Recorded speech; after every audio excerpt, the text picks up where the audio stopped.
दोस्तों, legal and legal में वापस आपका स्वागत है। जैसा कि आप जानते हैं कि अब से कुछ दिन पहले यानी 6 अगस्त 2022 को सुप्रीम कोर्ट के वरिष्ठ अधिवक्ता कपिल सिब्बल ने सुप्रीम कोर्ट को लेकर बहुत ही तीखी तल्ख टिप्पणियां की थी, आलोचना की थी।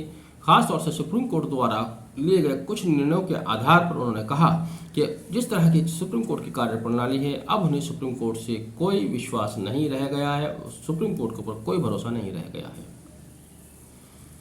उनकी इस टिप्पणी के बाद से पहले कुछ सन्नाटा सा, कुछ खामोशी सी नजर आई, लेकिन अब the all India bar association के चेयरमैन आदित्य अग्रवाल का स्टेटमेंट सामने आया है, जिन्होंने कहा कि सुप्रीम कोर्ट के वरिष्ठ अधिवक्ता कपिल सिब्बल द्वारा की गई टिप्पणियां अशोभनीय हैं और कंटेम्प्ट के दायरे में आती हैं।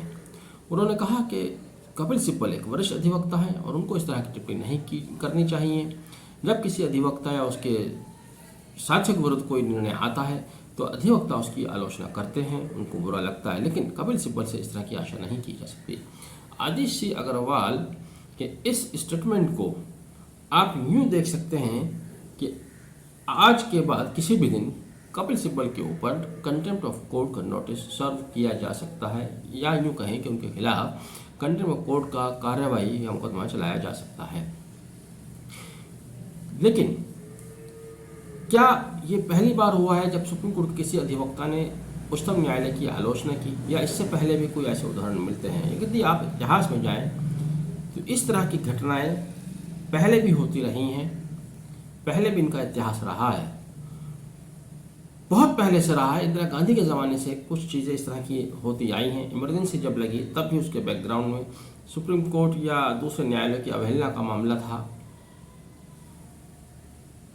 हाल ही की में अगर देखा जाए, आपको सबरीमाला केस याद होगा, जिसमें सुप्रीम कोर्ट ने सबरीमाला मंदिर में महिलाओं के प्रवेश का आदेश दिया था। सुप्रीम कोर्ट की सख्ती के बाद, आदेश के बाद, निर्देश के बाद आज तक भी उस आदेश को अमली जामा नहीं पहनाया गया है।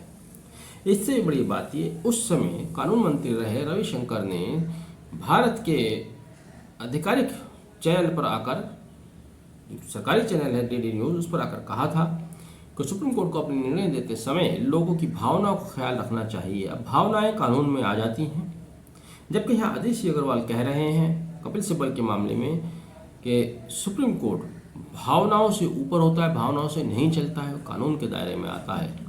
वहीं हमारे लॉ मिनिस्टर उस समय के रविशंकर प्रसाद ने कहा था कि जब सुप्रीम कोर्ट को निर्णय देता है तो उसे लोगों की भावनाओं का ख्याल रखना चाहिए। ये उन्होंने नेशनल चैनल पर कहा था। तो ये भी अपने आप में कंटेम्प्ट थे, वो भी सरकार के द्वारा कंटेम्प्ट, लॉ मिनिस्टर द्वारा कंटेम्प्ट सुप्रीम कोर्ट के विरुद्ध। इसके अलावा आपको राम रहीम का भी मामला याद है। जब राम रहीम का निर्णय आया तब वहाँ अम्बाला शहर में भीड़ इकट्ठा थी, जिन्होंने उत्पात मचाया, आगजनी की, तोड़फोड़ की। उस समय अमित शाह ने, आज अमित शाह गृह मंत्री, लेकिन उस समय वह किसी मंत्री पद पर नहीं थे, तब भी उन्होंने ये कहा था कि न्यायालय की गलती है, न्यायालय को निर्णय नहीं देना चाहिए था। जब देख रहे थे कि भीड़ इकट्ठा हो गई है तो न्यायालय को निर्णय एडजॉर्न कर देना चाहिए था। तो ये भी सरासर कंटेम्प्ट था, बहुत बड़ा उनका स्टेटमेंट था, जिसमें उन्होंने सीधे सीधे न्यायालय को ही दोषी ठहरा दिया था। कपिल सिब्बल ने कुछ चीज़ें कोर्ट की, गुजरात दंगा, पीएमएलए केस, छत्तीसगढ़ नरसंहार मामला और 120B को लेकर उन्होंने बहुत सारी बातें कही।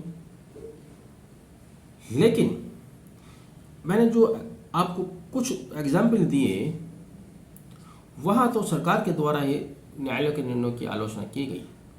इसके अलावा एक बहुत पुराना सुप्रीम कोर्ट का निर्णय है, मिड 90s या अर्ली 90s का है, लाउड स्पीकर को लेकर। लाउड स्पीकर नहीं था, बल्कि वहाँ एक चर्च का केस था। चर्च में घंटे बजा करते थे, बच्चों की नींद में खलल पड़ती थी। तब सुप्रीम कोर्ट ने कहा था कि आप धर्म के नाम पर किसी बच्चे को नींद से नहीं जगा सकते, उसकी नींद खराब नहीं कर सकते। तब से सुप्रीम कोर्ट का मत ये था कि धार्मिक स्थलों में शोर नहीं मचना चाहिए लाउड स्पीकर वगैरह से। लेकिन आज तक उस आदेश का कंप्लायंस नहीं हुआ। उत्तर प्रदेश में आकर अब सख्ती हुई है लाउड स्पीकर के ऊपर, वो भी मस्जिदों पर लगे लाउड स्पीकर खास तौर से। यह भी सख्ती उन्होंने की है तो राजनीतिक द्वेष में आकर की है। सुप्रीम कोर्ट के आदेश की पालन करते हुए नहीं दिखाई देते।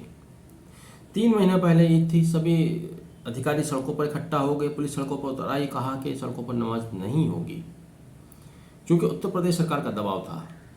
हालांकि उन्होंने कोर्ट के निर्णय का हवाला दिया, लेकिन कोर्ट के निर्णयों का पालन कराता कौन है?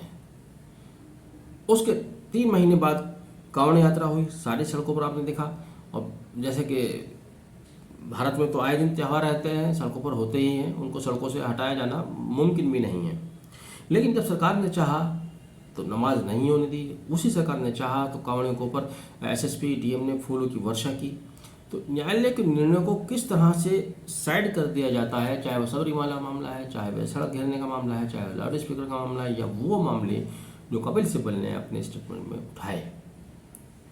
कुल मिलाकर अब मुद्दा ये है कि क्या कपिल सिब्बल के विरुद्ध कंटेम्प्ट ऑफ कोर्ट होनी चाहिए या नहीं, होगी या नहीं।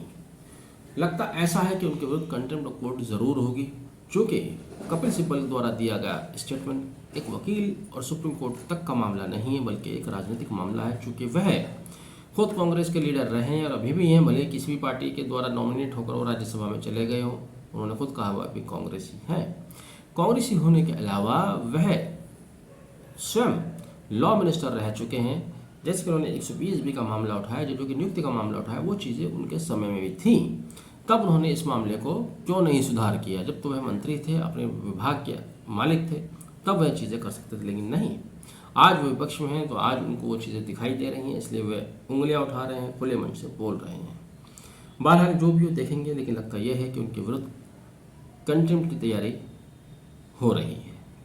वीडियो आपने आखिर तक देखा, thank you, have a nice day.